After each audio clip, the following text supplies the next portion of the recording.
나라 안팎으로 많이 어려운 때입니다. 우리 성도님들도 많이 힘드시죠? 하루하루가 많이 힘드시고 어려울 거예요. 그래도 우리가 우리 입술을 통해서 자꾸 불평하고 원망하고 짜증내지 마시고 또 너무 우울해하지 마시고 이럴 때가 기도할 때구나 생각하시고 하나님 앞에 더 가까이 깨어서 기도하는 그런 기회로 삼았으면 좋겠습니다. 우리가 하나님을 믿는 사람들 아닙니까? 하나님의 살아가심을 믿고 그 신뢰하심을 믿고 각자 있는 처소에서 정말 마음을 다해서 간절히 기도했으면 좋겠어요. 나에게 닥친 그런 어려움과 힘든 일들이 있을 때 믿음으로 맞서는 거죠. 두려움에 지배당하지 말고 여호와 샬롬 하나님을 내 안에 모시고 평안하게 신앙 흔들리지 않도록 기도하시고 또 코로나19가 빨리 이렇게 좀 차단되고 진정되고 정리되고 사라질 수 있게 또 이 일로 인해서 아프고 힘들어하는 우리 이웃들을 위해서 우리가 기도해 주시고 이번 기회 무엇보다도 우리 한국 교회와 우리 성도님들의 어떤 예배 생활을 위해서 우리가 하루빨리 이렇게 다시 막 다 만나가지고 마음껏 막 찬송하고 예배할 수 있는 날이 어서 올 수 있도록 여러분 꼭 기도해 주시기 바랍니다. 마침 우리가 2주 전부터 예수님이 가르쳐준 기도, 주기도문을 이렇게 마침 하고 있잖아요. 그래서 이제 기도에 대해서 우리가 더 구체적으로 배우게 되는데 오늘은 예수님이 가르쳐준 기도 중에 나라가 임하옵시며 요 대목을 우리가 이제 다루게 됩니다. 옛날 우리가 몇 년 전에 성경이 지금 새로 번역해서 바뀐 걸 우리가 지금 쓰고 있잖아요. 개역 개정판을. 근데 그 전에 쓰던 성경, 개역 한글판, 오랫동안 한국교회가 쓰던 성경에는 나라이 임하옵시며 이렇게 돼 있었어요. 그죠? 기억하시죠? 나라이 임하옵시며. 그때 옛날에 이제 한글로 번역될 당시에는 우리나라 말이 주격 조사가 이밖에 없어서 이. 그래서 나라이 임하옵시며 이렇게 된 거예요. 이밖에 이제 조사가 없어가지고. 근데 요즘 이제 문법하고는 이제 비교되면은 너무 어울리지 않고 또 의미가 완전히 바뀌게 된 거죠. 그래서 개정판은 번역을 바르게 잘 한 거죠. 나라가 임하시오며. 근데 이걸 이제 우리가 원문으로 헬라어 그리스 원문으로 직역을 하면 나라가 오게 하여 주옵소서 이런 뜻이 되는 거예요. 나라가 오게 하여 주옵소서. 여기 나라는 물론 하나님의 나라, 하늘나라를 말하는 거죠. 그러니까 하늘나라 하나님의 나라가 나에게 오게 해 주시옵소서 이렇게 기도하라는 거거든요. 이제 예수님이 살던 그 당시에 유대인들은 하늘나라, 하나님 나라가 언제 올 것인가 생각하고 있었냐면 메시아가 언젠가 이 땅에 올 때에 같이 하나님의 나라가 임할 것이다 이렇게 생각했단 말이에요. 사실 이제 오늘날 우리 많은 성도님들도 보통 우리가 하나님 나라 생각하면은 언젠가 미래에 우리가 들어가게 될 내세적인 개념으로서 하늘나라를 많이 생각합니다. 물론 맞습니다. 우리는 언젠가 그런 하나님의 나라, 하늘나라 들어갈 거죠. 그런데 오늘 본문에서 나라가 임하옵소서, 나라가 임하시오며 이 말은 두 가지 사상이 다 들어있는 거예요. 하나는 미래적 개념으로서 우리가 언젠가 들어가게 될 하늘나라, 천국, 하나님 나라를 의미하기도 하고 또 하나는 현재적 개념, 즉 이미 하나님의 나라가 도래를 했어요. 우리 주님과 함께 도래한 이 하나님의 나라, 이 현재 살고 있는 이곳에 임하는 하나님의 나라라는 의미도 있는 거예요. 왜 그러냐면 오늘 나라가 임하시오며에서 이 나라가 그리스 헬라어로 바실레이아라고 하거든요. 바실레이아. 그리스 헬라어로. 근데 바실레이아라는 이 나라라는 의미는 영토적인 개념에서 나라를 뜻하는 그런 단어가 아니에요. 통치적인 개념에서 나라를 뜻하는 그런 말이에요. 통치하고 다스린다는 뜻에서 바실레이아라는 그런 용어를 씁니다. 그러니까 예를 들어서 우리는 보통 세상에 살 때 나라 개념을 영토에 많이 두죠. 영역에. 한반도면 한반도, 아메리카면 아메리카, 뭐 유럽이면 유럽 이렇게 지역이나 영역, 영토가 나라를 주로 의미합니다. 그런데 하나님의 나라는 영토로 이렇게 구분되는 게 아니고 하나님의 통치가 이루어지는 곳이면 다 하나님의 나라예요. 하나님이 직접 다스리는 통치가 이루어지면 어느 곳이든지 다 하나님의 나라예요. 뭐 비유가 적절치 않지만 예를 들면 독도는 어느 나라 땅입니까? 우리나라 땅이에요. 왜냐면 우리나라의 주권이, 대한민국 주권이 거기 있어요. 괌으로 하도 신혼여행을 많이 간다 그래서 괌이 도대체 어떤 나라인가 지도를 찾아봤거든요. 근데 괌이 미국 나라 땅이더라고요. 근데 지도를 여러분 보시면 알지만 괌이 미국이랑 대한민국이랑 중간에 있는데 오히려 한국에 더 가까워요.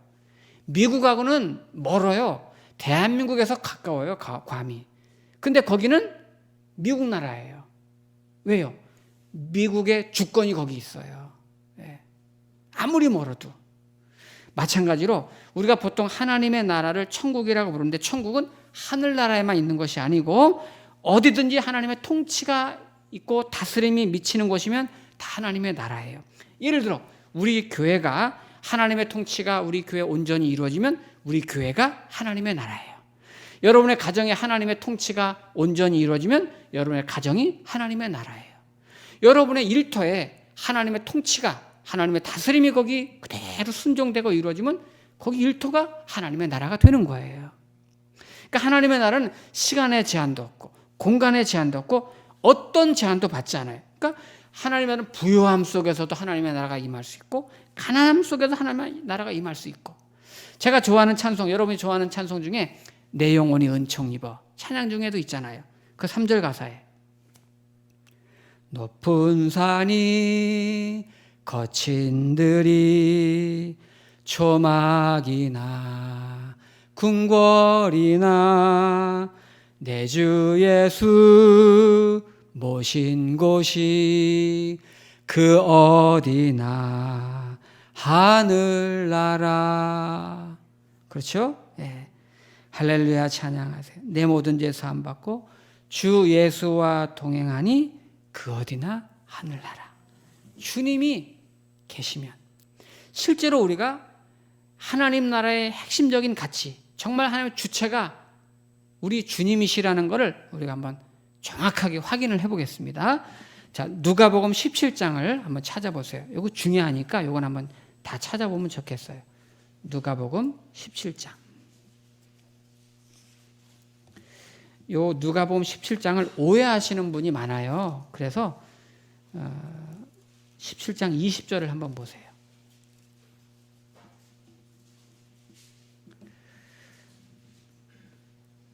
누가복음 17장 20절, 21절 요 말씀을 오해하는 분들이 많은데 오늘 정확하게 한번 확인을 해볼게요. 자, 17장 20절 제가 읽어볼게요. 바리새인들이 하나님의 나라가 어느 때에 임하시나이까 묻거늘 예수께서 대답하여 이르시되 하나님의 나라는 볼 수 있게 임하는 것이 아니요 또 여기 있다 저기 있다고도 못하리니. 그러니까 여기 있다 저기 있다고도 못하리니만은 장소적 개념이 아니라는 말이죠. 하나님의 나라는 너희 안에 있느니라. 하나님은 너희 안에 있느니라. 자, 요 구절을 우리가 정확하게 이해하려면 그 당시에 유대인들의 그 토론 문화, 대화하는 문화를 우리가 알아야 되거든요. 유대인들은요, 보통 대화를 할 때 이렇게 서클을 만들어요. 이렇게 둥그렇게. 그리고 대화를 이끌어가는 주체가 가운데 있어요. 그러니까 예수님 지금 길을 가시다가 바리새인들을 만난 거예요. 그러니까 화자가 가운데 있고 바리새인들이 이렇게 예수님이 가운데 계시고 바리새인들이 예수님을 둘러서 빙 이렇게 둘러싸서 있는 거예요. 자, 그런 그림을 가지시고 자, 바리새인들이 예수님께 질문합니다. 하나님의 나라는 어느 때에 임합니까? 하니까 예수님이 너희 안에 있느니라. 우리는 보통 우리가 이해하기에는 in your heart, 너희 마음속에 있느니라. 이렇게 생각하는 분이 많아요. 그런데 그것이 아니에요. 자, 지금 예수님을 삥 둘러싸고 있는 바리새인들 앞에 예수님께서 하나님의 나라는 너희 안에 있느니라. 마음속에 있다는 개념이 아니고 상황적으로 거리 개념입니다. 영어 성경에 보니까 within you. 어떤 영어 성경에는 among you. 이제 이해되시죠? 하나님의 나라는 너희 서클 안에 있느니라. 그럼 안에 지금 누가 계십니까? 예수님이 계시잖아요. 예수님이 하나님의 나라예요. 너희를 둘러싼 서클 안에 내가 있는데 너희 안에 하나님의 나라가 있느니라. 하나님의 나라의 주체는 예수 그리스도입니다. 예수 그리스도가 계시지 않으면 하나님 나라가 아니에요. 하나님 나라는 예수 그리스도가 계시는 나라가 하나님의 나라예요. 하나님 나라의 주체이신 그 주님이 내 안에 들어오셔서 나를 통치하시고 내 삶을 다스리시고 내가 그 통치를 받는 사람은 하나님의 나라 안에 살고 있는 거예요. 그러나 하나님의 통치를 받고 있지 않는 사람은 그 안에 하나님의 나라가 없는 거예요. 우리는 신앙생활 하지만 이 세상에 살고 있잖아요. 그래서 세상 것들을 누리기 원해요. 부유하고 화려하고 출세하고 성공하고 어떤 물질적인 것을 많이 원해요. 근데 정확히 우리가 이해하세요. 물질은 복이 아니에요. 복이. 우리가 이 세상에 살면서 뭐가 큰 거 얻지 못했다고 넉넉하지 못했다고 아쉬워하거나 속상하지 마세요. 하나님의 나라를 내가 얻지 못하면 세상에 아무리 많은 것 얻었어도 그거 다 잃은 겁니다.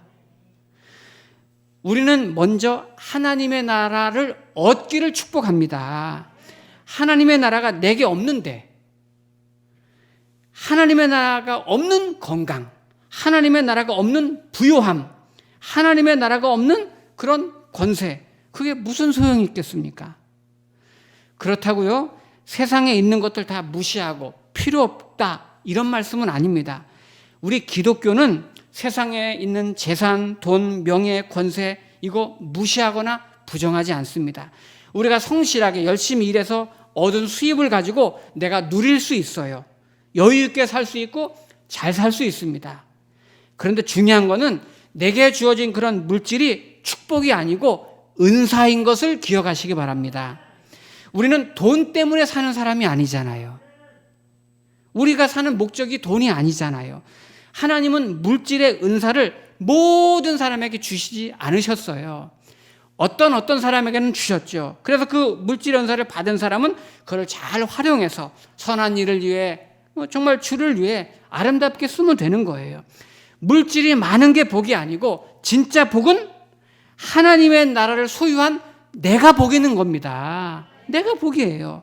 그래서 창세기 12장에서 그 하나님께서 아브라함을 딱 선택하시자마자 불러내시자마자 첫 번째 했던 말이 뭡니까? 너는 복이라 그랬잖아요. 너는 내 아비 친척 집을 떠나서 내가 지시한 땅으로 가라 하면서 첫 번째 했던 말이 너는 복이다. 옛날 성경에는 너는 복의 근원이다. 내 마음에 하나님의 통치가 이루어지면 내 마음이 하나님의 나라가 된 사람은 이미 복을 받은 줄 믿습니다. 로마서 14장 17절에 보면 하나님의 나라는 먹는 것과 마시는 것이 아니요 오직 성령 안에서 의와 평강과 희락이라 그랬습니다. 그러니까 누구든지 예수님을 믿음으로 하나님의 나라가 임한 성도는, 하나님의 통치를 받는 성도는 이 땅에 살면서도 세상에서는 줄 수 없고 세상에서는 얻을 수 없고 누릴 수 없는 하늘의 평강을 누리고 살고 기쁨을 누리고 살고 희락을 누리면서 살고 있는 것입니다. 우리들이 지금 그렇게 살고 있잖아요. 오늘 그러면 예수님께서 너희는 이렇게 기도하라 하시면서 하나님의 나라가 임하시오며 하나님의 나라가 내게 오게 하시옵소서 이렇게 기도하라고 하셨는데 구체적인 내용이 뭘까요? 어떻게 기도해야 될까요? 두 가지인데요. 하나는 소극적인 의미로서는 하나님의 나라가 임하시오며 이렇게 기도하라는 것은 하나님께로부터 구원받은 성도들이 더 많아지게 해달라고 기도하라는 거예요. 예수 믿고 거듭난 사람들이 더 많아지도록. 왜냐하면 한 분 한 분 믿을 때마다 하나님의 나라가 믿은 성들이 자꾸 늘어나면 하나님의 나라가 계속 임하도록 복음이 계속 전파되고 증거될 수 있도록 기도하라는 거예요. 그러나 두 번째 더 적극적인 의미로 하나님의 나라가 오게 하여 주소서 이렇게 기도하라는 의미는 뭐냐면 하나님의 통치가 어서속히 내 안에 이루어지고 하나님의 통치가 우리 안에 우리 공동체 안에 이루어지게 해 주시옵소서 이렇게 기도하라는 거예요. 그런데 하나님의 나라가 하나님의 통치가 내 안에 이루어지게 하시옵소서 이게 막상 쉽게 드릴 수 있는 기도가 아니에요. 간단한 기도가 아니에요. 왜냐하면 하나님의 나라가 내게 이루어지게 해달라고 기도할 때는 이거는 엄청난 결단과 엄청난 헌신이 있어야 가능한 거예요. 그냥 우리가 주문 외우듯이 그냥 주기도를 드릴 때는 우리가 모르고 드렸을지라도 이제 오늘 우리가 이 기도의 의미를 알았다면 쉽게 드리기 어려운 기도예요. 왜냐하면 하나님의 나라가, 하나님의 통치가 내게 임하려면은 하나님의 통치에 내가 완전히 순종해야 되고 나는 죽고 내 안에 주님이 완전히 살아계셔야만 이 헌신이 가능한 거거든요. 원래 사람은 중립지대는 없는 거예요. 내가 하나님의 자녀든지 마귀에 속했든지 하나님의 통치 밑에 있든지 사탄 밑에 있든지 둘 중에 하나입니다. 원래는요, 우리가 예수를 정말 진심으로 믿고 영접하는 순간 내 모든 삶은 내가 주님께 순종하겠습니다. 이제 내 인생의 주인은 주님이십니다. 이렇게 믿고 출발하는 게 맞는 거잖아요. 그냥 하나님 나라 이루어진 거잖아요. 그래서 우리가 아까 설교 전에 함께 부른 찬송이 그게 맞는 거예요. 내가 주인 삼은 모든 것 내려놓고 내 주 되신 주 앞에 나가 내가 사랑했던 모든 것 내려놓고 주님만 사랑해. 이 찬양이 꼭 맞는 거예요. 여러분, 우리 삶의 어느 일부분만 통용되는 그런 말씀이 아니잖아요. 내 삶의 모든 영역마다 내 인생의 길고 긴 여정마다 매 순간마다 주님이 우리를 향해서 말씀하시는 거예요. 우리가 혹시 정말 예수님 믿으면서 아직도 내가 주인이 되어 있는 삶의 영역이 있는지, 아직도 내가 내려놓지 못하고 있는 그런 영역이 있는지, 내게 하나님의 나라가 임하시옵소서 기도하려면 그거를 내려놓는 결단이 우리에게 있어야 가능하다는 거예요. 누가복음 19장에 보면은 삭개오 이야기가 나오죠.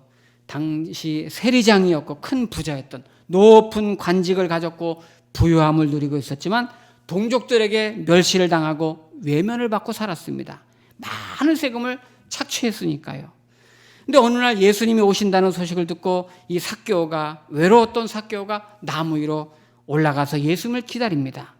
사실 그동안 삭개오의 일생은 계속 남의 것을 빼앗고 움켜쥐고 쟁취하고 착취하고 남을 딛고 올라가는 인생이었단 말이에요. 그래서 오늘도 나무에 올라가 있어요.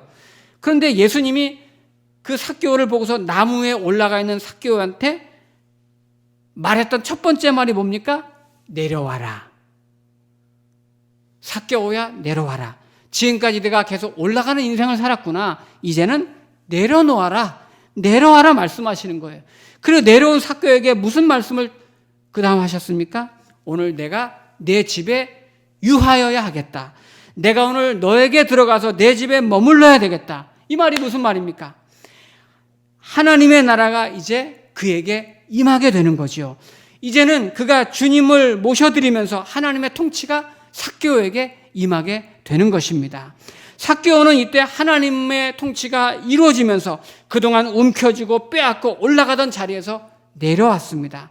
내 소유의 절반을 가난한 사람들에게 나누어 주겠으며 누구의 것을 빼앗은 것이 있으면 네 배로 갚겠나이다. 이런 헌신과 결단이 그에게 이루어진 것입니다. 이거는 하나님 나라의 주체이신 주님이 내게 임함으로, 하나님의 나라가 임하고 통치가 임함으로 이루어진 그의 헌신과 결단인 것이죠. 정말 우리가 하나님의 나라가 내게 오게 하시옵소서 기도하려면, 실제로 이것이 이루어지려면, 예를 들면 우리가 이제 신앙생활하고 하나님 믿는다고 이렇게 하면서도 사실 생활 속에서는 하나님 말씀은 알아요. 알면서도 내 뜻대로 살려고 그러고 내 욕심대로 살려고 그러고 안 되는 줄 알면서도 막 내 마음 만족대로 내 중심으로 살려고 합니다. 그러다가 하나님의 내 안에 계신 주님의 그 통치권이 내 욕심이랑 충돌할 때가 있는 거예요. 나 이렇게 하고 싶은데, 근데 하나님의 통치권이 날 다스립니다. 바로 그럴 때 하나님의 통치가 나를 이기고 하나님의 다스림이 나를 이기도록 내가 하나님께 순종하는 것이 하나님의 나라가 이루어지는 거예요. 예를 들어서 이번 주일은 한번 주일날 빠지고 어디 놀러 가야지. 내 마음은 그렇더라도 하나님의 통치권을 인정하면 그래, 내가 하나님의 자녀인데 놀러 가면 안 되지. 주일인데 예배 드리러 가야지. 이렇게 되는 거죠. 하나님의 통치권을 내가 인정하지 않고 살 때는 술 친구 만나러 다니고 막말하고 향락을 즐기고 이렇게 살았지만, 그러나 내가 신앙이 깊어가면서 하나님의 통치권이 나를 다스리면 하나님 쪽을 선택합니다. 그때부터는 그런 나의 신앙생활에 부담되고 점점 끊어지는 거예요. 그리고 우리 삶 속에 하나님의 나라가 점점 임하게 되는 것입니다. 그래서 하나님의 나라가 임하시옵소서, 하나님의 나라가 오게 하시옵소서 이렇게 기도하는 성도는 평소에 그 믿음의 삶이, 평소의 삶이 아주 소소한 것부터 다르죠. 그리스도인다운 모습이 나타나는 거죠. 말 한마디라도 따뜻하게 하고 친절하게 미소로 대하고 배려할 줄 알고 양보할 줄 알고 섬길 줄 알고 나눌 줄 알고 베풀 줄 알고 다 하나님의 나라를 드러내는 거 아니겠습니까? 이럴 때 하나님의 나라가 내 삶 속에 임하고 내가 가는 곳에 그 이웃들에게 하나님의 나라가 임하는 거죠. 저와 여러분들 이렇게 살다가 주님이 정말 오시는 그날이 되면 그때 하나님의 나라가 완성이 되는 것입니다. 오늘부터 우리 같이 이제 주기도를 드릴 때마다 여러분이 나라가 임하시오며 기도할 때마다 우리의 언어와 고백과 삶의 현장마다 하나님의 통치가 정말 통치 앞에 내가 헌신하고 순종하는 그런 결단이 있어서 우리 성도님들이 가는 곳마다 하나님의 나라가 이루어지고 여러분들이 가는 곳마다 하나님의 나라가 선포되는 그런 아름다운 역사가 이루어지기를 축복합니다. 기도하겠습니다.